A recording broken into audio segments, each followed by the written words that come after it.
نبي ركلة الجزاء صح كابتن محمد؟ أيوه. ركلة الجزاء التي احتسبت ضد الأوروغواي، لمسة يد طبعا احتسبها حكم اللقاء، يعني هيقطع ايده. هل الكابتن جمال يقول لك لازم تبقى ايديه، لو ايديه على الارض لمسه الارض ما تتحسبش، لو ايديه على الهواء تتحسب. طب ما هو نازل غصب عنه، يعني هيقطع ايده وهو واقع يا دكتور. يعني تصنف من الاهمال من المدافع.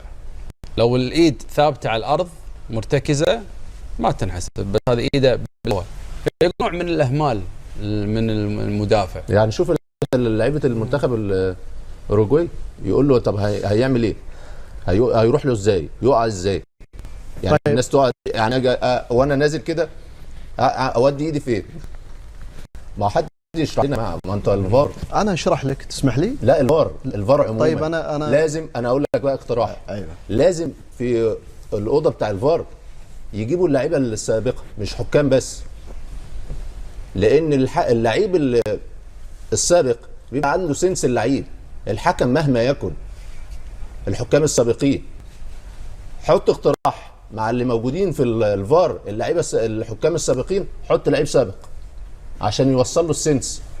هي مش قواعد، مش ماجستير هو ولا قانون ومواده بتاعته، في سنس. طيب في قانون واضح يقال بأن القانون يقول بأنه وقع ثم ارتطمت الكرة، لم يكن واقع أصلا في الأرض.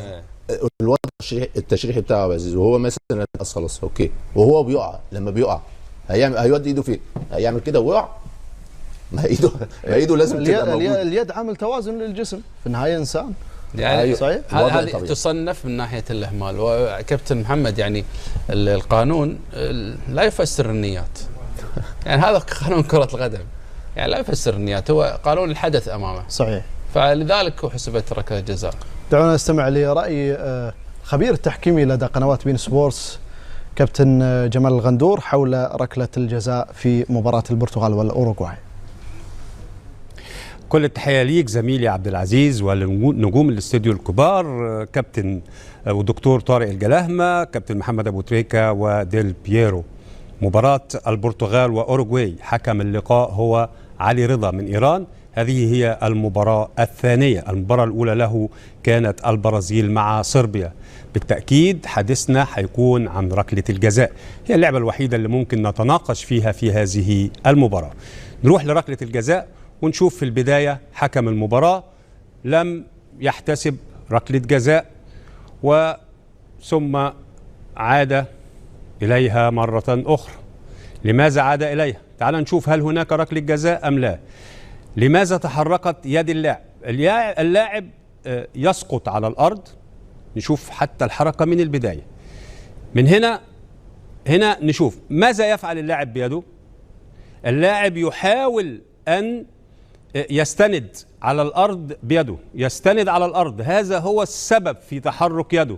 لم يتحرك يده إلى الكرة، تحركت لدعم الجسم، لدعم الجسم. تاني أهو هو نازل على الأرض، يعني عايز أقول بالمصادفة نزوله على الأرض اصطدمت الكرة بيده قبل أن تلمس الأرض، لكن الغرض من تحرك يده هو أنه يسند بيها على الأرض، تكون داعمة له.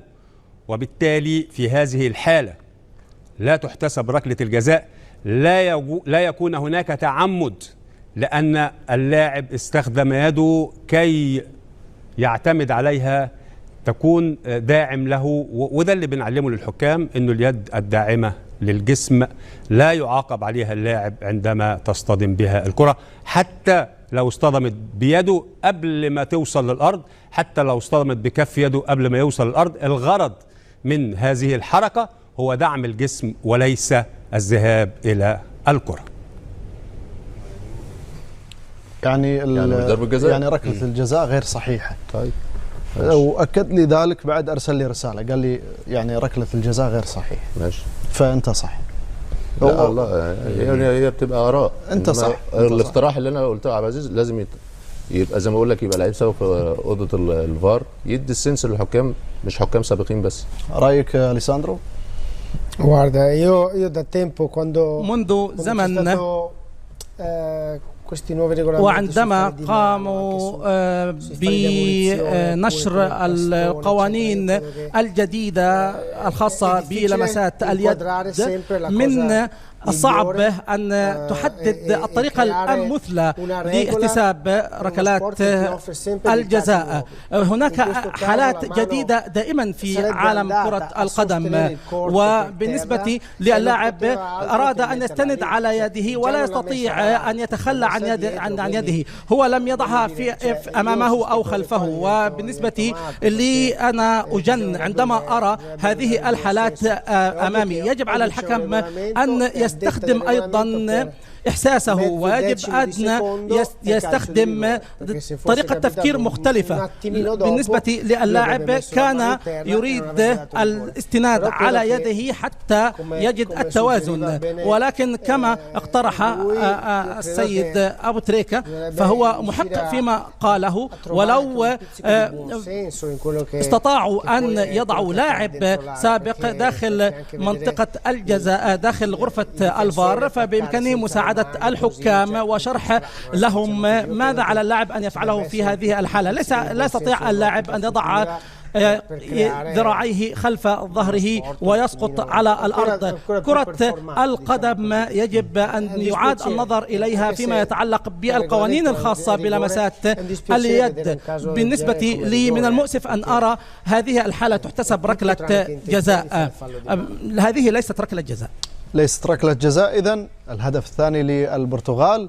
نعرف على من سيعول. الأمور ستصبح مختلفة كثيرا داخل أروقة يوفنتوس، وبكل تأكيد هذا يؤكد على ما حدث في الماضي، وهذا أيضا يؤكد على كل ما قيل في الفترة الماضية وعلى المشاكل التي كانت موجودة. ويؤسفني أن أرى بابل نيدفيد وأنيلي وكل أعضاء مجلس الإدارة يغادرون. لقد زاروني عندما كنت في لوس أنجلوس، وكنا في لشبونة أيضا عندما كنا نلعب مباراة هناك. يؤسفني أن ما حدث لهم. إذن هذا كل شيء مشاهدينا الأعزاء مع آخر أخبار كرة القدم مع نادي يوفنتوس الإيطالي، في انتظار بقية الأخبار بكل تأكيد بما يتعلق بهذا الشأن. وصلنا لختام هذا الاستوديو للقاء البرتغال والأوروغواي. نشكر محللي بي إن سبورتس أليساندرو ديل بييرو، دكتور طارق، كابتن محمد، شكرا جزيلا لكم.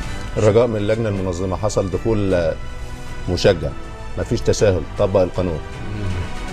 زين، شكرا على شكرا عزيز، طبق القانون، ما فيش تساهل. شكرا للجنة المنظمة، طبق القانون. شكرا مشاهدينا على صدمتني. شكرا مشاهدينا على المتابعة. هذه تحية من فريق العمل هنا في بي إن سبورتس. إلى اللقاء.